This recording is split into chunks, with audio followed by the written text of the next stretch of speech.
Greetings, Sudsuckers, and welcome to I Dream of Indie. Old Gamer Joe here, bringing you yet another review. It's the sequel nobody asked for today, Drunken Fist 2 Zombie Hangover. I'm not a big drinker anymore, but I'd be a liar to say I wasn't in the past. High school, college, yep, I like to suck down alcohol and act pretty stupid. From giving each other noogies to full pantsings, yeah, the whole gamut was run. But have the developers of the original Drunken Fist learned anything for this sequel, or should they be attending an AA meeting? DEKLAZON is not only responsible for the original Drunken Fist, which was a complete shitter, but they also did such classics as Bang Bang Totally Accurate Redneck Simulator. Maybe you missed that one. At any rate, in Drunken Fist 2, you wake up within a zombie apocalypse. You got so wasted you have no idea how it happened, so you stumble onto the streets and you begin your rampage of killing zombies. And of course, looking for beers. The rather drunk-feeling controls are back for this sequel, but credit the developers here, this one actually does feel somewhat playable compared to the original. In the original game, I recall the controls almost being too disorienting, but in this game, it's actually a nice balance. You still feel drunk, but you don't feel completely out of control. In essence, you got a pretty good buzz going. Drunken Fist 2 features 3 basic attacks, some elbows and punches, you have some kicks, and then you have a sweep attack straight out of Mortal Kombat, but far more inebriated. You can also do a little bit of a leap backwards in order to get away from enemies, and you can switch your targets with the back triggers. Returning from the original game is the fact that you have to drain the old lizard and piss wherever you're standing. Once your pee meter fills up,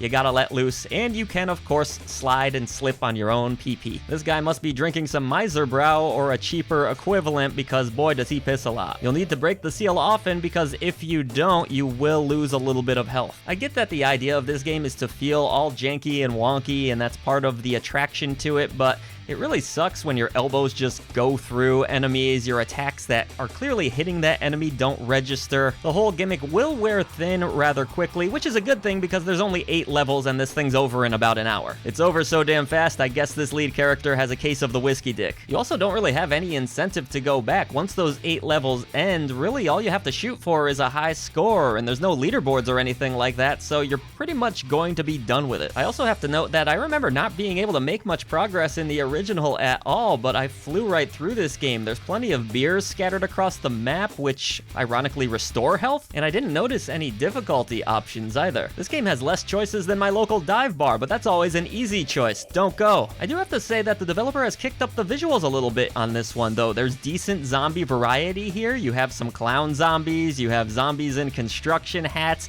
and they do blow up when you defeat them, and their eyeballs fly everywhere, which is kind of cool. Also, going off of memory here, I recall police officers that chased you in the original. They've done away with that mechanic altogether. It's just about bashing your way towards the exit. Some of the lighting is halfway decent. There's some nice sun reflections. The game takes place pretty much in the same setting throughout, a city that's under siege by these zombies, so you don't get a lot of variety there. The low poly look of the original does return here, and just like a Bud Light, it's mediocre, but it will get the job done. There were plenty of glitches throughout my experience, just as I had run into with the original. Characters will walk on top of the sky or on your head, they'll get stuck on buildings, and then you'll get stuck on them. It's really quite messy in spots, though to be fair, the game never completely broke, and I was able to weasel my way out of a few situations. The sound design here is okay, just like the rest of the presentation. You get some dopey sludge rock type riffs. It's kind of like when someone at the bar puts a song on the jukebox that nobody wants to hear, but you gotta deal with it anyways. Boring, monotonous, droning guitar riffs that just sort of drift off into the background, and none of the sound effects really stood out to me at all either,